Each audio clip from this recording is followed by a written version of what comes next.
ভারী বর্ষায় যখন চারপাশ পানিতে থই থই করে, তখন এই এলাকাগুলো রূপ নেয় এক বিশাল হাওরে।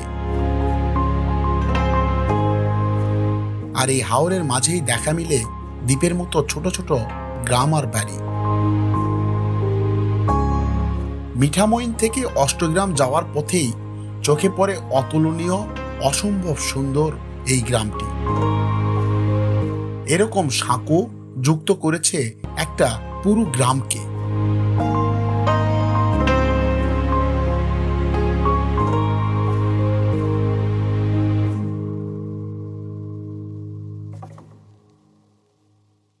সুন্দর একটা ব্রিজ দিয়ে আমরা পার হয়ে আসলাম। ওই রাস্তা থেকে আসছি, এই যে এই রাস্তা দিয়ে আসছি, এখন সামনে যাচ্ছি। তো মজার বিষয় হলো যে এইটা পার হতে এখান থেকে পর্যটকদের জন্য প্রত্যেক জনের জন্য 5 টাকা করে নেয়, এরকম বলছে। আমরা দুইজনে যাচ্ছি, আমি আর টুটুল ছোট ভাই, দেখার জন্য যাচ্ছি, দেখি কি হয়। আর এটা খুব রিস্কি আসলে। তো বিলের মাঝখানে গুচ্ছ গ্রামে, এখানে নাকি আবার টুল নাই। তো দেখি কয় টাকা নাই, আর মানে কি কি জন্য নাই সেটা আমরা শুনবো।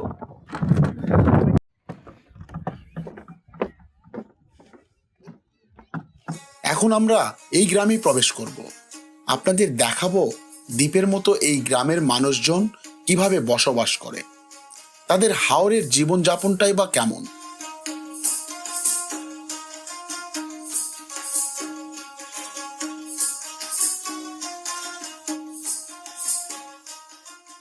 আচ্ছা, এই গরুর এই জায়গা তোমার কি মনে হচ্ছে? এই জায়গা গরুর এই জায়গা কেন এই যে ঘোড়া রাখা আছে, এটা একটু বলো দেখি। হ্যাঁ, যে ঘোড়াটা এই জায়গা কেন রাখা আছে? এটা রাখা আছে এই জন্য, এই যে এদের যে ফসল টসল আছে এইদিকে যেগুলো পরে অনেকগুলি ঘোড়ার গাড়ি আছে, এই ঘোড়ায় সেই মাল টাল টানে নিয়ে যায়, আবার নিয়ে আসে বিভিন্ন জিনিসপত্র। ঘোড়ার গাড়ি দিয়ে নিয়ে ঘোড়ার গাড়ি, হ্যাঁ ঘোড়ার গাড়ি আছে। যখন পানি থাকে না তখন আর কি এটা অনেক ছোট ঘোড়া। ছোট ঘোড়া হলেও তার অনেক কর্মক্ষমতা আছে।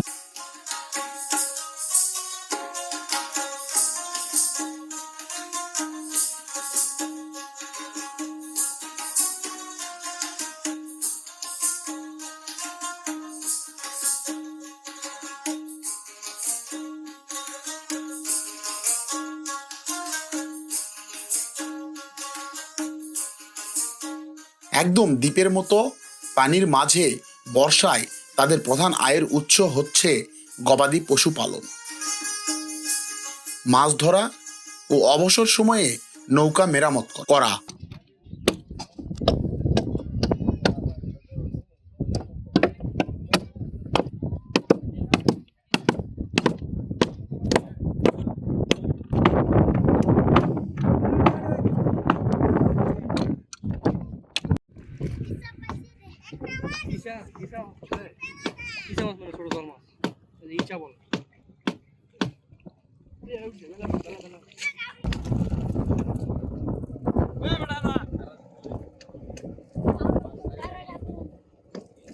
তাও খুব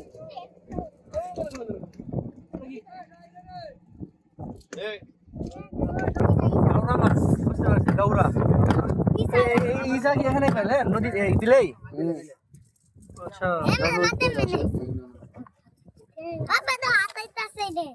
কালবাউস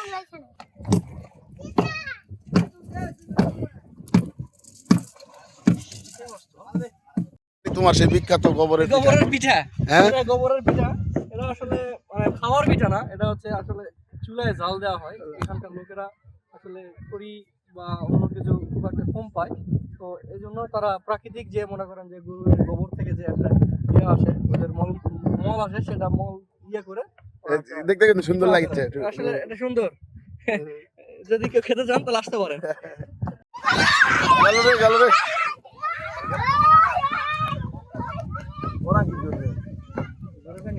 এত ভালো তাই না টুটুল? ওই ভিতরে আসো, বৃষ্টির মধ্যে আমরা এই জায়গা আছি হলো এখন গোয়াল করে ভিতরে। বৃষ্টি আসছে হুট করে, তারা ভিতরে যেতে বলতেছে, আমরা যাচ্ছি না। আসলে এরকম না যে আমরা এই জায়গায় দাঁড়াই থাকতেছি, তারা ভালো মনে হচ্ছে না, যাতে বলতেছে আমরা হ্যাঁ যেতে পারতেছি না। আর একটা জিনিস কিন্তু ভালো লাগছে টুটুল, তোমার কি মনে হয়? সেটা হলো যে লোকজন গুলান খুবই হেল্পফুল। তুমি যেটাই জানতে চাও কিংবা যেটা ইয়া করো, তারা কিন্তু হ্যাঁ। এবং আমরা এটা আসে পাইছি যে এই নৌকা ভাড়া থেকে শুরু করে আর যত কিছু আছে, হোটেল ভাড়া, এই সেই, ঠিক না টুটুল? মোটামুটি আমরা কিন্তু স্যাটিসফাই। এখন আমাদের আশ্রয় হবে এই জায়গা, বৃষ্টি আসছে বেশি এই যে এই জায়গায় ঠিক নেই হিন্দু বেশি টাকা চাই কিন্তু আমার কাছে।